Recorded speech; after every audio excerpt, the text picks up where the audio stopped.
오늘은 이 단기 선교 파송 예배로 우리가 함께 드리고 있습니다. 이번 토요일이면 오하이오 데이튼에 있는 난민 캠프로 단기 선교팀이 떠나게 됩니다. 또 예배 후에는 오늘 예배 후에는 진급과 졸업 축하 시간도 가지게 됩니다. 초등학생들은 새로운 학년으로 하나씩 업그레이드 하죠. 그레이드가 올라가니까 업그레이드 됩니다. 졸업생들은 중학교를 졸업하고 고등학교로 또 대학교를 졸업하고 더 넓고 새로운 세상을 향해 나아가게 됩니다. 어떤 의미에서 우리 모두는 오늘 주일 이후에는 예전과 똑같은 세상이지만 새롭게 맞이하는 세상을 향해서 나아가게 되는 그런 선교적 삶을 살게 될 것입니다. 지난 주일 설교에서 말씀드린 것처럼 교회는 부름을 받은 자들이 나와서 하나님을 예배하고 그 말씀과 또 은혜와 능력으로 무장해서 다시 세상을 향해 나아가기 위해서 존재합니다. 내가 정해놓은 교회의 모습과 틀이 아니라 하나님께서 원하시는 교회의 모습을 갖춰가는 것이 하나님이 원하시는 교회에 대한 기대이죠. 선교 역시 마찬가지입니다. 선교에 대해서 여러분 각 사람이 가지고 있는 개념이나 틀은 다 다를 것입니다. 어떤 사람들은 아프리카나 아마존 정글 같은 미지의 부족에게 가서 원주민에게 복음을 전하는 것을 선교라고 이렇게 생각하고 있는 분들도 계십니다. 또 우리 주변에 흔히 볼 수 있는 스페니쉬들이나 흑인들, 노숙자들을 돌보는 사역 또는 장애를 가진 사람들을 돌보는 사역들을 또 선교라 생각하는 분들도 계십니다. 그런데 여러 선교의 다양한 방법과 범위는 있지만 우리가 선교를 생각할 때 가장 중요하게 생각하는 것은 무엇입니까? 우리가 어떤 선교를 하겠다, 우리가 어떤 선교지를 돕겠다, 어떤 선교사님을 후원하겠다 할 때 여러분은 어떤 것을 가장 중요한 요인으로 꼽습니까? 우리가 돕는 이 선교가 과연 효과적일까? 효용성이 있을까? 그럴 만한 가치가 있을까를 먼저 생각하지 않겠어요? 우리가 일하고 있는 이 세상, 직장과 또 회사나 이러한 곳은 효용성과 효율을 대단히 중요시합니다. 그러다 보니 우리가 교회 생활을 하면서도 그러한 습관들이 은연중에 나타날 때가 많이 있죠. 교회 생활에서도 나는 적게 투자를 하고 더 많은 것을 얻으려고 하는 습관들이 나타나게 됩니다. 예배 시간을 일찍 오는 것은 낭비다라고 생각해서 시간에 맞춰서 칼같이 오는 것이 가장 효율적인 예배를 드리는 방법으로 생각하는 분들도 가끔씩 보입니다. 어떤 분은 좀 더 늦게 오는 쪽을 택하기도 합니다. 또 내가 봉사하고 헌신하는 것보다는 더 많은 혜택과 도움 또는 대우를 받고 싶어 하는 모습을 종종 보게 됩니다. 우리가 교회 생활을 하면서 불평이 생기는 대부분의 이유가 바로 이 효용성의 원칙이 제대로 작동하지 않기 때문에 그렇죠. 아니, 이 정도 했으면은 내가 이만큼 대우를 받고 내가 이런 것을 누릴 수 있어야 되는데 그것이 돌아오지 않을 때 불평하는 마음이 생기게 되죠. 하지만 교회 생활은, 신앙 생활은 효용성이 전부가 아니죠. 저는 개인적으로 태어나기를 효율과 효과를 아주 목숨처럼 중요하게 생각하는 그러한 사람으로 자라왔습니다. 그래서 제가 목회를 하고 있는 것이 참 신기합니다. 목회를 해보니까요, 이 세상적 가치와 기준을 볼 때 목회는 얼마나 비효율적인지 모르겠어요. 이렇게 시간 낭비, 정말 이 재능 낭비, 인력 낭비, 참 모든 게 에너지 낭비 투성이에요. 그런데 제가 목회를 하고 있다. 야, 이거 참 제가 봐도 참 대단합니다. 목회자이지만요, 제 천성이 바뀌진 않잖아요. 그래서 다른 부분에 있어서는 굉장히 그런 것들이 나타날 때가 많아요. 돈을 사용할 때도 굉장히 절약을 해야 되고 최소한의 투자로 최대한의 가치를 창조해야 되는 거예요. 시간을 사용할 때도 마찬가지예요. 그렇지만 사람을 대하고 성도들을 대할 때 목회에 있어서는 하염없이 앉아서 3시간, 4시간, 5시간 앉아서 똑같은 이야기를 들어줘야 될 때도 있어요. 이 고인력이, 고능력이, 제가 그 시간에 다른 일을 하면 얼마나 많은 것을 창출할 수 있는데 그러고 있어야 될 때도 있다는 거죠. 근데 왜 그렇게 할 수 있느냐? 그것은 하나님의 사랑 때문인 것 같아요. 사람은 사랑을 하게 되면은 비효율적인 존재가 됩니다. 다 사랑을 해보셨으니까 경험하셨겠죠. 아직 경험해보지 않았다면 참 안타까운 일입니다. 사랑하면요, 사랑하는 사람을 위해서 밤새도록 기다렸도요, 그걸 낭비라고 생각하지는 않아요. 얼마나 흥분되고 얼마나 기대감을 가지고 그러는지 모르죠. 자기 생명까지도 사랑하는 사람을 위해서 희생하죠. 그것을 보고 아무도 쓸데없는 짓이다, 비효율적이다 이렇게 생각하지는 않죠. 저 사랑이 참 귀하구나 라고 생각합니다. 상대방을 전적으로 위하는 그 사랑의 마음 때문입니다. 어떤 분이 우리 교회 한국어를 알아듣지 못하는 한 사람을 위해서 제가 짧게 매주 영어 설교를 준비한다고 했더니 그렇게 비효율적인 일을 왜 하시냐고. 딴 교회 가라 그러세요. 그러더라고요. 하지만 한 영혼이 천하보다 귀한 것을 우리가 다 알고 있지 않습니까? 그리고 영혼을 위한 이 수고를 어떻게 효율성만을 가지고 따질 수 있겠습니까? 이처럼 선교를 비롯해서 우리의 신앙생활은 효용성, 효율만을 가지고는 답이 나오지 않을 때가 많습니다. 애초부터 하나님께서 우리를 향해서 효용성을 따지셨다면 독생자인 예수님을 이 땅에 보내시지도 않으셨고 죄 많은 인간을 위해서 죽게 하시지도 않으셨을 것이죠. 차라리 새로운 민족을 만드셔서 그 민족을 통해서 영광 받으시면 되는 것이지 왜 죽을 죄를 지은 죄인들을 구원하셔서 그 사람을 위해서 값을 치르기 위해서 예수님을 보내셔서 죽게 하셔야 했나요 말이죠. 얼마나 비효율적이고 낭비입니까? 그런데 하나님이 그렇게 하신 것은 우리를 사랑하셨기 때문이다. 성경은 그렇게 말씀하고 있습니다. 오늘 본문은 우리에게 선교에 대한 우리의 마음가짐에 대해서 하나님께서 말씀해 주시는 것 같습니다. 지난 주일에 앞부분인 이사야 6장 1절에서 8절 말씀을 전하면서 거룩하신 하나님께서는 우리를 만나 주시고 또 우리를 거룩하게 하신 뒤에 주님의 일을 참여할 수 있도록 그런 특권을 허락하신다라고 전했습니다. 거기에 이어서 오늘 뒷부분의 말씀을 우리가 함께 보게 되는데요. 이사야 선지자는 하나님의 음성을 듣죠. 하나님께서 이사야 선지자에게 하신 말씀을 통해서 우리도 하나님께서 선교에 대해서 어떤 마음 자세를 가지고 준비하고 가야 되는지를 알려주시기를 원하는 줄 믿습니다. 이 말씀을 통해서 여러분 선교 어떤 것을 기대하십니까?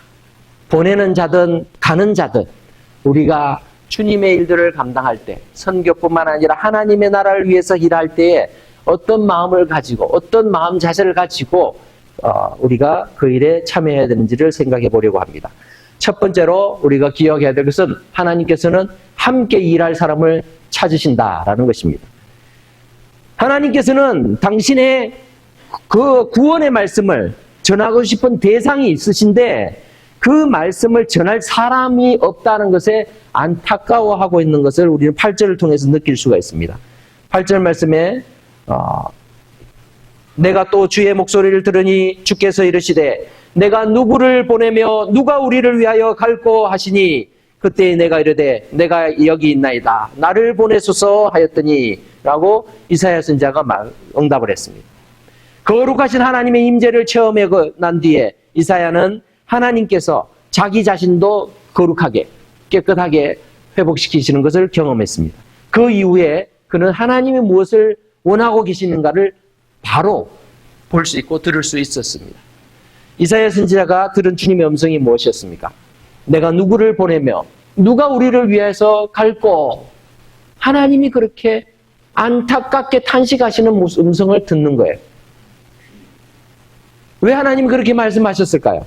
이사야 외에는 이 유다 왕국 전역에 다른 주님의 말씀에 순종해서 나아갈 사람들이 한 명도 없었단 말일까요?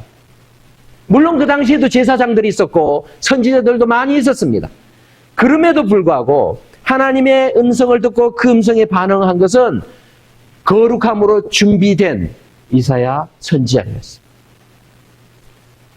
하나님께서 다른 선지자들에게나 또는 다른 주의 종들에게는 말씀하지 않았을까요? 분명히 말씀하셨을 것입니다. 그러나 그들 중에는 준비되지 않은 사람들도 있을 거고 또 다른 이유로 주님의 말씀에 반응하지 않거나 또는 헌신하지 못한 사람들도 있었을 것입니다. 우리들도 항상 주님의 음성에 민감해야 되는데 때로는 의도적으로 하나님의 음성을 듣지 않으려고 할 때도 있지 않는지 우리 자신을 살펴볼 필요가 있습니다. 교회에서 찬양을 부를 때 어떤 분들은 마음에 많은 부담들을 느낍니다. 주님 내가 여기 있사오니 나를 써주소서. 이 찬양을 부를 때마다요. 하나님 혹시나 진짜로 써주시면 어떡하나. 이런 마음의 부담을 가지고 있는 분 안 계세요? 그래서 어떤 분은 주님 내가 여기 있사오나 죄를 써주십시오. 저는 준비가 안 돼 있어요. 저는 할 일이 많아요. 하지만 우리 인생에 있어서 하나님의 일에 참여하는 것은 큰 영광이자 특권이라 말씀드렸습니다. 그렇게 믿습니까? 주님께서 나를 써주신다는 건요, 얼마나 감사한 일인지 몰라요. 우리 가운데서도 피부로 느끼는 분들 계시죠? 내가 일하고 싶은데요, 아무도 안 써줘요. 얼마나 참담합니까? 내가 왕년에 그래도 잘 나갔는데 나이가 들었다고 병들었다고 몸이 약하다고 아니면 뭐 지혜가 부족하다고 안 써주면은 얼마나 속상합니까? 근데 하나님께서는요, 누가 나를 위해서, 우리를 위해서 갈고 부르고 계신다라는 것입니다. 오늘날 많은 청년들이 직장을 구하려고 자격증도 따고 뭐 여러 가지 현장 경험도 하고 공부도 하고 경력을 쌓지만 좋은 회사에 취직하는 것이 참 어렵습니다. 여러분은 나이가 많이 들어서 구글, 아마존, 뭐 애플 이런 회사에 가서 나를 써주시면 제가 이렇게 몸이 그냥 다 가루가 되도록 열심히 일하겠습니다 한다고 해서 써주나요? 안 써주죠. 대부분은 이력서도 한번 제출해보지도 못한 채 발걸음을 돌려야 할 수도 있습니다. 그만큼 일하고 싶어도 써주지 않는 그러한 시대입니다. 그런데 하나님께서는 우리가 헌신할 때에 우리를 준비시키시고 하나님 일을 써주신다는 거죠. 우리를 소모시키고서 우리를 그냥 써버리는 것이 아니라 우리로 하여금 하나님의 영광스러운 일에 참여할 수 있는 특권을 주시겠다라는 것입니다. 그래서 하나님께서는 우리를 교회로 부르시기만 하고 이곳에 머물기를 원치 않으시는 것입니다. 우리가 하나님 앞에 예배 드렸으니까 내가 할 일을 다 했다라고 하나님은 그렇게 기대하고 있지 않으신다는 것입니다. 우리 예수님께서도 제자들을 구원하시고 그 구원의 사역을 부활을 통해서 완성하신 이후에 뭐라고 명령하셨습니까? 너희는 가서 제자를 삼아라 라고 말씀하셨죠. 너희는 여기에 머물러서 나만을 경배하면서 그냥 너희끼리 사이 이렇게 잘 지내라 라고 말씀하지 않았습니다. 가서 모든 민족으로 제자를 삼아라 말씀을 하신 것이죠. 하나님의 부르심에 순종하고 헌신하는 자들의 삶은 하나님께서 함께 하시는 그런 복된 인생인 줄 믿습니다. 두 번째로 선교를 비롯해서 우리의 신앙의 모든 행위들 속에서 우리의 기대와 하나님의 방식은 다를 수 있습니다. 자, 우리 9절, 10절을 한번 봅시다. 9절 말씀 제가 읽고 10절 여러분들 읽어주십시오. 여호와께서 이르시되 가서 이 백성에게 이르기를 너희가 듣기는 들어도 깨닫지 못할 것이요 보기는 보아도 알지 못하리라 하여 이 백성의 마음을 둔하게 하며 그들의 귀가 막히고 그들의 눈이 감기게 하라.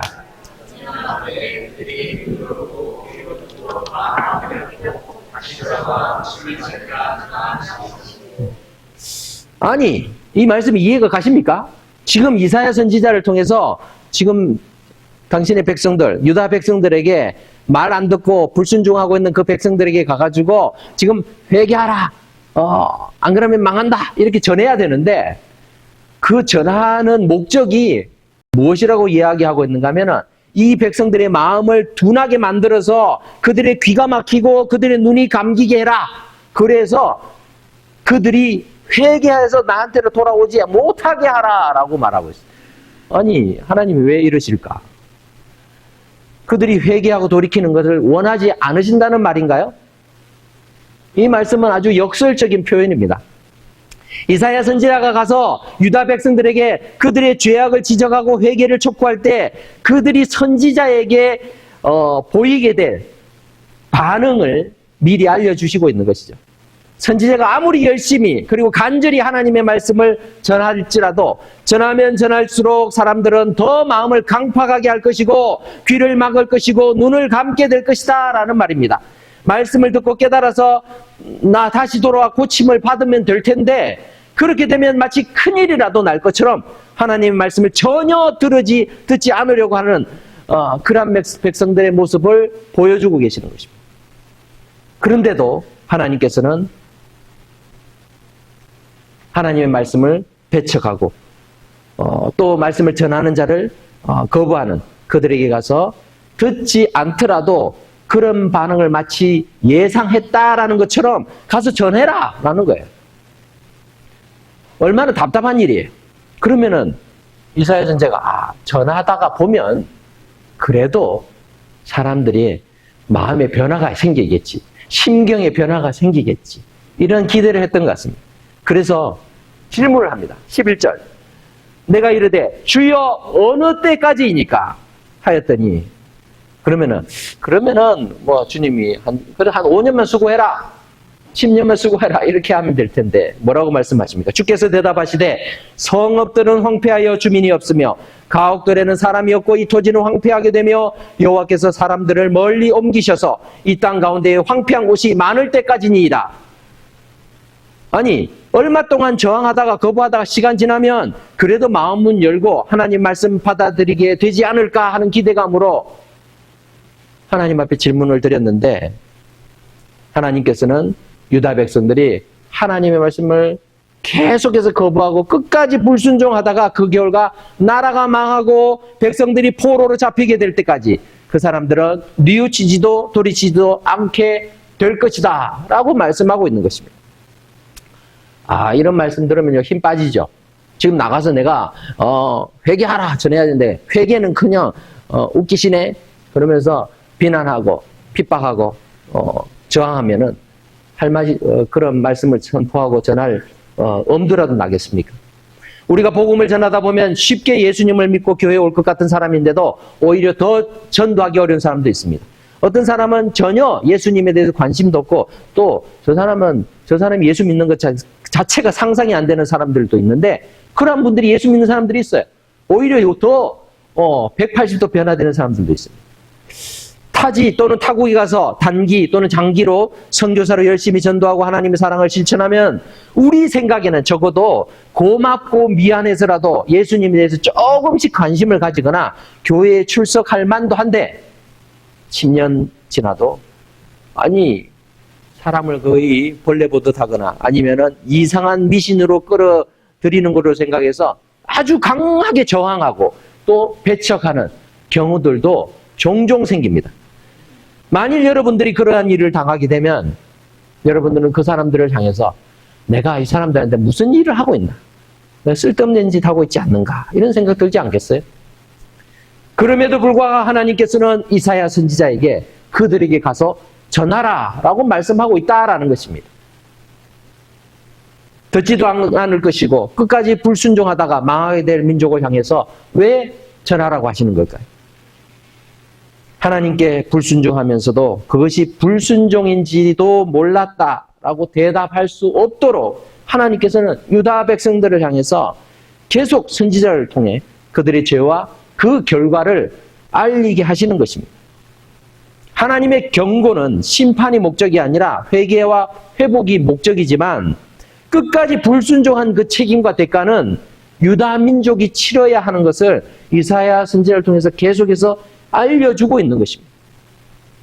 이처럼 생명을 살리는 복음은 상대방이 듣든지 안 듣든지 전해야 하는 사명입니다.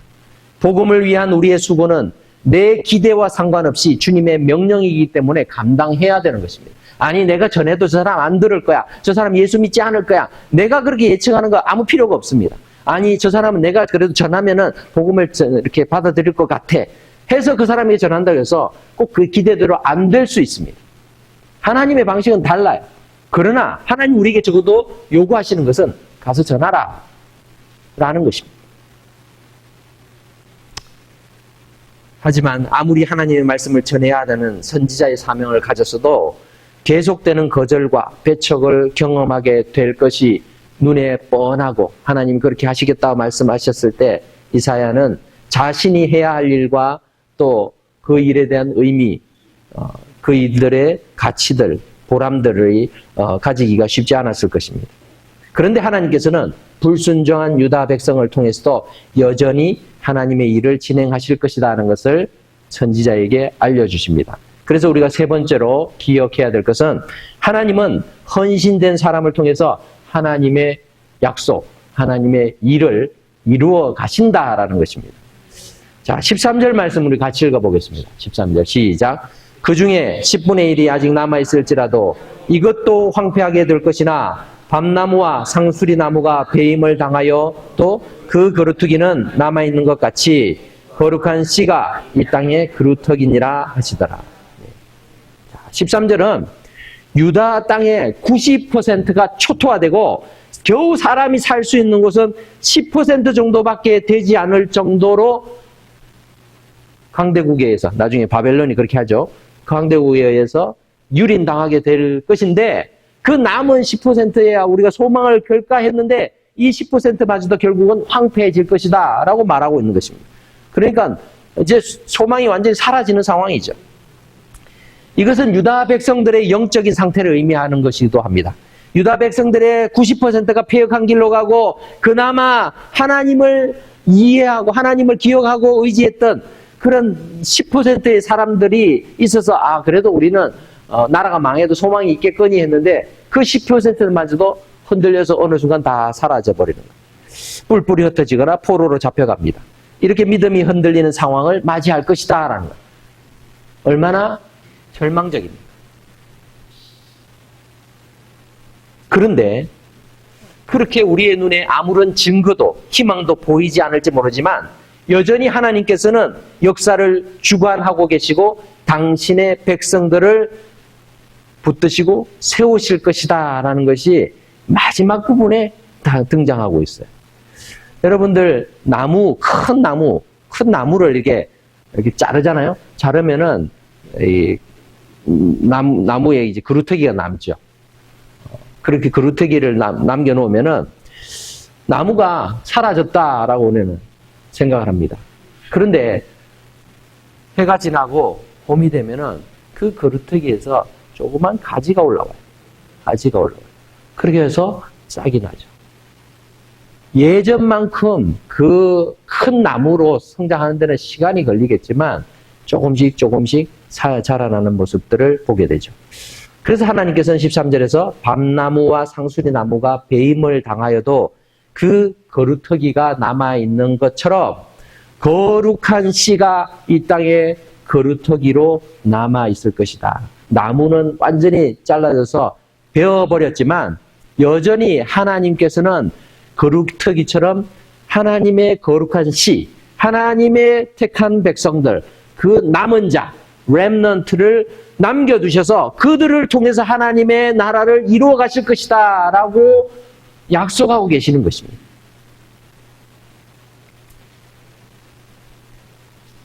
실제로 우리는 이러한 예를 많이 경험했습니다. 여러분 문화혁명 때 모택동이 했던 일이 뭔지 아십니까? 종교는 아편이라 해가지고요. 이 대대적인 핍박이 있었어요. 그래서 그 이전에 중국의 선교사들이 많이 갔잖아요. 많이 가서 기독교를 전하고 했는데 모택동이 공산당이 집권을 하면서 그냥 종교를 다 말살을 했습니다. 말살. 10년을 넘게 그렇게 문화혁명 기간이 지나고 나서 나중에 종교에 대해서 다시 이렇게 허용을 하려고 딱 봤더니 어떻게 됐습니까? 종교가 말살된 게 아니라 기독교 인구가 10배가 늘었어요. 그 어려운 상황에서. 말살을 했다라고 생각했는데 아니, 더 번성을 하고 지하로 숨어 들어가서 사람들이 목숨을 걸고 진짜 예수 믿는 사람들이 생겨요. 그전에는요, 편하게 예수 믿었어요. 근데 너 예수 믿으면 죽인다. 너 죽는다라고 말하니까 사람들이 목숨을 걸고 예수를 믿어요. 그 믿음이 진짜 믿음이죠. 그 믿음으로 중국 교회가 세워지게 됩니다. 6.25 한국전쟁이 발발하기 직전까지도 북한은 원래 남한보다 기독교인의 숫자나 교회의 숫자가 많았습니다. 그런데 북한이 공산화되면서 기독교인을 숙청하고 교회를 폐쇄했죠. 그래서 공식적으로 이 북한에 교회가 2개밖에 없어요. 봉수교회, 칠골교회. 그것도 이제 북한이 그냥 거기는 다 교인들이 다 공무원이에요. 교회에 참석하는 교인들이 공무원. 그 일을 목사도 정해놓고 하고 그렇게 되어 있고 예수 믿는 믿음을 고백하면은 모조리 수용소에 잡혀갔거나 사형을 당했습니다. 그래서 기독교인들이 다 없어진 거라 생각했어요. 하지만 나중에 알게 됐어요. 고난의 행군이라는 시기가 있었어요. 북한에 1990년대부터 2000년대 초반까지 북한에 굉장한 기근과 아사자가 엄청난 수백만 명이 죽게 되죠. 그런 상황이 생기니까 어쩔 수 없이 사람들이 탈출을 한 거죠. 그래서 탈북자가 엄청 많이 생겼습니다. 그 탈북자들 통해서 또 선교사님들이 복음을 전하고 예수 믿게 돼가지고 이들을 통해서 정보를 수집해 보니까 북한에 여전히 기독교인들이 있더라는 거예요. 그 엄청난 탄압 속에서도 그 부모님 또는 조부모님의 그 신앙을 받아서 소리내서 기도하지 못하지만 헐레 눈물 흘리면서 그렇게 기도하는 성경을 외워서 암송하면서 하나님 말씀을 사모하며 그렇게 신앙을 유지하고 있는 성도들이 있다라는 것을 알게 되었습니다. 뿐만 아니라 이 고난의 행군 시기를 통해서 국경을 드나드는 많은 조선족 탈북자를 통해서 북한 전역에 복음이 들어갔어요. 그래서 그 이전보다 더 많은 사람들이 예수 믿는 사람들이 생겼어요. 그러니까 이제 지금 김정은 정권은 긴장을 하죠. 코로나 시대에 대해서 이제 더 국경을 꽝꽝 이렇게 묶어놨어요. 봉쇄를 했습니다. 언제까지? 이제는 이제 열어야 되죠. 우리가 그 상황을 지금 잘 알 수는 없지만 그래도 여전히 하나님께서는 그 상황 속에서도 그루터기 신앙인들을 남겨놓으셨다는 것이죠. 북한 선교에 관해서도 어떤 분들은 굉장히 부정적인 견해를 가지고 있는 분들도 많습니다. 매달 한 번씩 우리 교회가 또 참여하는 그런 뉴저지 주빌리 기도회로 모여서 북한을 위해서 또 복음적 평화 통일을 위해서 기도하는 일도 틈만 나면 미사일을 쏘아대는 저 북한의 행태를 보면은 아유 헛발질하는 거다, 헛수고하는 거지 그런다고 되겠어 이런 생각을 가지고 있지 않습니까? 우리의 마음에 그냥 부정적인 생각으로 꽉 차 있어요. 안 돼, 안 돼. 북한은 안 돼. 북한은 안 돼. 이렇게 생각하고 있지 않습니까? 그런데요, 우리의 생각과 하나님의 방식은 달라요. 사람들이 안 되라고 하는 것들을 하나님은 하시니까. 우리는 내가 기대하는 바대로 하나님의 일을 하는 것이 아니라 하나님의 방식대로 하나님의 일에 쓰임 받아야 되는 자들이죠. 하나님께서는 우리의 기도, 우리의 헌신, 우리의 선교를 사용하십니다. 내가 생각하는 효율적이고 효과적인 방식과 때가 아니라 하나님의 때 그리고 하나님의 방식으로 우리를 사용하셔서 하나님의 일을 이루어 가실 줄 믿습니다. 그것을 인정하고 순종하는 것이 바로 믿음입니다. 그래서 우리의 신앙생활은 비효율적일 때가 많고 때로는 낭비할 때도 있습니다. 그러나 하나님 보실 때는 그것이 최고의 가치를 지니고 있는 것이죠. 말씀을 맺겠습니다. 사랑하는 성도 여러분, 이번에 우리가 난민 선교를 통해서 단기 선교에 참여합니다. 단기 선교에 무엇을 기대합니까? 우리가 가면은 이 아프리카 수단에서 온 이 레퓨지에 있는 사람들이 막 와서 우리가 예수님을 믿겠습니다. 이렇게 하면서 대대적인 회심이 일어날 걸로 기대하십니까? 내가 그래도 사랑으로 어린아이들을 보듬어주면 저 예수님 믿고 예수님만 위해서 살래요? 이럴 것 같아요. 모릅니다. 우리가 그렇게 기대한 것 이상으로 역사가 일어날 수도 있겠지만 하나님께서는 또 다른 방식으로 우리를 사용하게 되실 것입니다. 전 세계에 흩어져서 복음을 전하고 있는 선교사님들도요, 선교 보고를 통해서 우리가 접하게 되면은 어느 한 사람이 어느 한 가정이 회심했습니다. 뭐 이런 이야기들을 우리가 들으니까 선교사님들이 수고를 하셨구나 하죠. 근데요, 그 한 사람이 한 가정 회심하기 위해서 얼마나 많은 배척을 당하고 거절을 당했는지 몰라요. 그러한 수고들이 다 있지만 시간 관계상 그런 얘기들은 안 하지요. 그리고 우리에게 참 하나님께서 역사하신 그 사건들을 통해서 그 열매들을 우리에게 소개할 뿐입니다. 이번 단교 선교를 통해서 하나님은 분명히 우리 교회를 사용하시고 우리를 사용하실 줄 믿습니다. 우리 선교팀은 오하이오 데이턴에 가서 그들의 필요를 돕고 어린 자녀들에게 공부도 가르치고 성경학교도 하고 가정 방문도 하게 됩니다. 살아계신 하나님을 우리의 말과 행동을 통해서 소개하고 가능하면 예수님의 복음도 전하려고 합니다. 하지만 그 결과는 우리가 알 수 없습니다. 어쩌면 이사야 선지자에게 말씀하신 것처럼 우리의 헌신적인 수고와 노력에도 불구하고 어린아이를 비롯해서 부모들까지도 우리를 무시하거나 외면할 수도 있습니다. 더 기독교에 대해서 적대적인 반감을 보이는 사람도 있을 수 있습니다. 그래도 포기하지 말아야 될 것은 오늘 주신 말씀처럼 하나님의 구원 계획은 인간의 배척, 외면, 핍박 속에서도 여전히 남겨진 그루터기를 통해서 남은 자를 구원해 가실 것이기 때문입니다. 이 말씀을 우리가 기억한다면 우리는 하나님을 바라보고 나아갈 수 있을 것입니다. 우리가 보는 결과물을, 현상을 보고 나가는 것이 아니라 하나님께서 나를 보내셨구나. 하나님이 나를 사용하시는구나. 하나님의 일에 내가 참여하는구나. 그 기대감과 그 기쁨을 가지고 우리가 헌신할 때에 우리가 수고하였어도 그 열매를, 그 결실을 또 다른 사람, 다른 팀이 또 누리게 될 수 있겠지만 중요한 것은 하나님의 일들은 계속해서 이루어져 갈 것이라는 것입니다. 이러한 기대감을 가지고 우리가 선교에 참여할 수 있기를 바랍니다. 우리 이 시간에는 우리 단기 선교팀 우리 타송을 하는 시간을 가지겠습니다.